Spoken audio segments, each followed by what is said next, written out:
Hello, my name is Carrie Brown and I am with the Central Mississippi Regional Library System.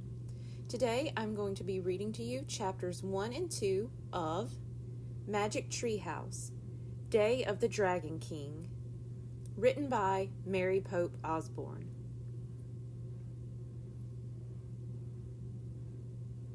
Chapter 1. The Bamboo Book. Annie peeked into Jack's room. "Ready to go to China?" she asked. Jack took a deep breath. "Sure," he answered. "Bring your secret library card," Annie said. "I have mine in my pocket." "Yup," said Jack. He opened his top dresser drawer and took out a thin wooden card. The letters ML on it shimmered in the light. Jack dropped the card into his backpack, then he threw his notebook and pencil. "Let's go," said Annie. Jack pulled on his pack and followed her. "What are we in for today?" he wondered. "Bye, Mom," said Annie as they passed their mom in the kitchen. "Where are you going?" she asked. "China," said Annie. "Great," said their mom. She winked at them. "Have fun." Fun? Thought Jack. He was afraid that fun wasn't quite the right word. "Just wish us luck," he said as he and Annie headed out the front door. "Good luck," their mom called. "If only she knew we aren't pretending," Jack whispered to Annie. "Yeah," said Annie, grinning. Outside, the sun shone brightly. Birds sang, crickets chirped. Jack and Annie walked up their street toward the Frog Creek woods. "I wonder if the weather will be this nice in China," Annie said. "I don't know. Remember, Morgan said this would be a very scary adventure," said Jack. "They're always scary," said Annie, "but we always meet animals who help us. Or people." "True," said Jack. "I bet we meet someone great today," said Annie. Jack smiled. He was starting to feel excited now instead of scared. "Let's hurry," he said. They ran into the Frog Creek woods. They slipped between the tall trees until they came to a huge oak. "Hello," came a soft voice they knew well. They looked up. Morgan was peering down from the magic treehouse.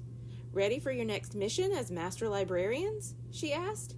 "Yes," said Jack and Annie. They grabbed the rope ladder and started up. "Are we still going to China?"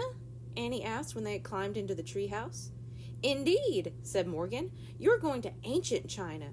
Here's the title of the story you must find." She held up a long, thin strip of wood. It looked like a ruler, except it had strange writing on it instead of numbers. Long ago, the Chinese discovered how to make paper. It was one of the world's most important discoveries, said Morgan. But you are going to a time earlier than that, to a time when books were written on bamboo strips, like this one. "Wow," said Annie, pointing at the figures on the bamboo. "So this is Chinese writing." "Yes," said Morgan. "Just as we have letters, Chinese writing is made up of many characters. Each one stands for a different thing or idea. These characters are the title of an ancient Chinese legend. You must find the first writing of the legend before the Imperial Library is destroyed." "Hurry, let's go," said Annie. "Wait, we need our research book," said Jack. "Yes, you do," said Morgan. From the folds of her robe, she pulled out a book. On the cover was the title, The Time of the First Emperor. Morgan handed the book to Jack. "This research book will guide you," she said. "But remember, in your darkest hour, only the old legend can save you." "But we have to find it first," said Annie. "Exactly," said Morgan. She handed Jack the bamboo strip, and he slipped it into his pack. Jack pushed his glasses into place, then pointed at the cover of their research book.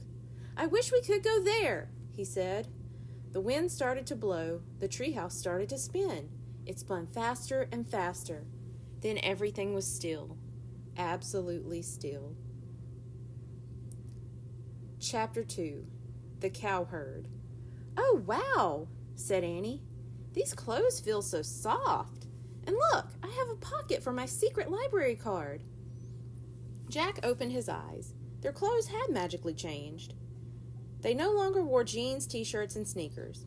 Instead, they had on baggy pants, loose shirts, straw shoes, and round hats. Annie's shirt had a pocket in it. Jack saw that his backpack had become a rough cloth sack.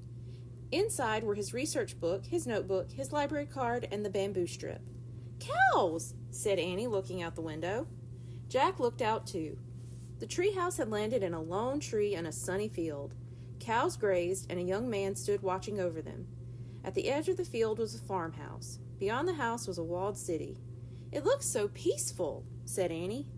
"You can never be sure," said Jack. "Remember, Pompeii looked peaceful before the volcano went off." "Oh, yeah," said Annie. "Let's see what the book says," said Jack. He reached in the sack and pulled out the China book. He opened it and read aloud. Over 2,000 years ago, China was ruled by its first emperor. Because he chose the dragon to be his symbol, he was called the Dragon King. In China, dragons are seen as brave and powerful creatures. "Dragon King? That sounds a little scary," said Jack. "I like his outfit," said Annie. Next to the writing was a picture. It showed a man wearing a rich, flowing robe with wide sleeves. He also wore a tall hat with beads hanging from it. Jack pulled out his notebook and wrote, "First Emperor called Dragon King." "The book we need must be in the Dragon King's library," said Annie. "I bet his palace is in that city." Jack looked up.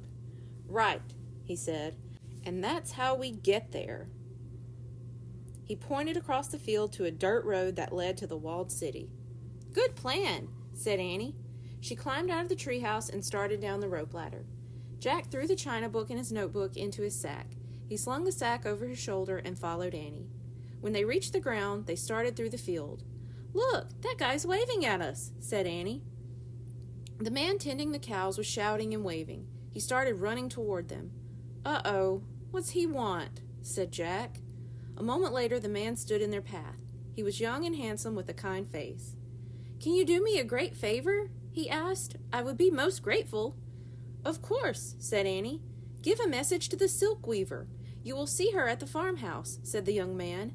"Tell her to meet me here at twilight." "Sure, no problem," said Annie. The young man smiled. "Thank you," he said. Then he started to leave. "Wait, excuse me," said Jack. "Do you know where we can find the Imperial Library?"